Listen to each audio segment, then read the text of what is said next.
ஆசிரியர்கள் அனைவருக்கும் வணக்கம். மிக மிக முக்கியமான செய்தி. எஸ்ஜிடி நோட்டிஃபிகேஷன் குறித்து வெளியேறக்கூடிய மிக முக்கியமான தகவல் பத்தி தான் இந்த வீடியோல முழுமையா பார்க்க போறோம். அதுக்கு முன்னாடி நம்ம சேனலுக்கு புதிய பார்வையாளர்களா இருந்தீங்கன்னா, மறக்காம சப்ஸ்கிரைப் பண்ணிக்கோங்க. பக்கத்தில இருக்கிற பெல் ஐகான கிளிக் பண்ணிக்கோங்க.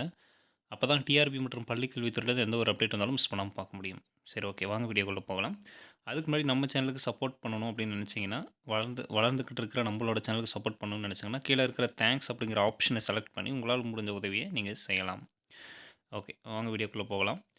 நெறைய பேர் தொடர்ந்து நம்மகிட்ட கேட்டுட்டு இருக்கீங்க. சார், எஸ்ஜிடி நோட்டிஃபிகேஷன் வருமா? வராதா? 149 அரசாணை ரத்துன்னு சொல்றாங்களே! ஸோ என்ன பண்ணலாம்? அப்படின்னு சொல்லிட்டு தொடர்ந்து நெறைய பேர் கேட்குறீங்க. மிக முக்கியமான ஒரு விஷயத்த நீங்க புரிஞ்சுக்கணும். 149 அரசாணை ரத்து செய்யப்படும்னு சொல்லிட்டு அரசு எந்த ஒரு இடத்திலயும் வெளிப்படையாக தெரிவிக்கவில்லை. அதனால் நியமன தேர்வு இருக்கும் என்று தான் அரசு தரப்புல இருந்து சொல்றாங்க. அதில கட்டாயமா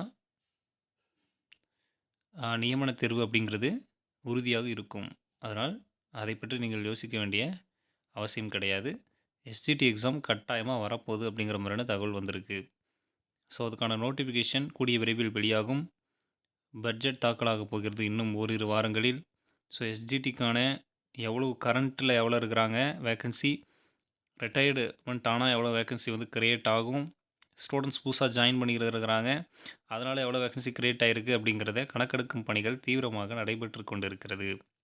ஸோ அந்த பணிகள் முடிவடைந்த பிறகு உங்களுக்கு வந்து வேக்கன்சியோட இதுக்கான நோட்டிஃபிகேஷன் வெளியாகும் அப்படிங்கிற மாதிரியான தகவல் தான் வந்து குடுத்துருக்குறாங்க. கட்டாயமா எஸ்ஜிடி எக்ஸாம் வரும். அதில எந்த சேஞ்சஸும் இல்ல. அதனால தைரியமா படிங்க. நெறைய பேர் வந்து பார்த்தீங்கன்னா, அதே குழப்பத்தில இருக்கீங்க. சார், இது வருமா? வராதா எக்ஸாமு? 149 அரசாணை ரத்துன்னு சொல்றாங்களே அப்படின்னு சொல்லிட்டு. ஸோ அதெல்லாம் ரத்துலாம் இல்ல. அதனால நீங்க தைரியமா படிக்கலாம். உங்களுக்கு ஏதாவது டவுட்ஸ் இருந்ததுனா கமெண்ட்ல கேளுங்க. ஏதாவது நோட்ஸ் தேவைப்பட்டாலும் கமெண்ட்ல கேளுங்க. நம்ம சேனல் மூலமா உங்களுக்கு ஹெல்ப் பண்ணுறதுக்கு ரெடியா இருக்கிறோம். மேலும் இது மாதிரியான டிஆர்பி மற்றும் பள்ளிக் கல்வித்துறை சார்ந்தவர்களுடைய தகவல்கள் மற்றும் அப்டேட்டுகளுக்கு நம்ம சேனலோடு தொடர்ந்து இணைந்திருங்கள். அப்பதான் எந்த அப்டேட்டையும் மிஸ் பண்ணாம பார்க்க முடியும். நன்றி.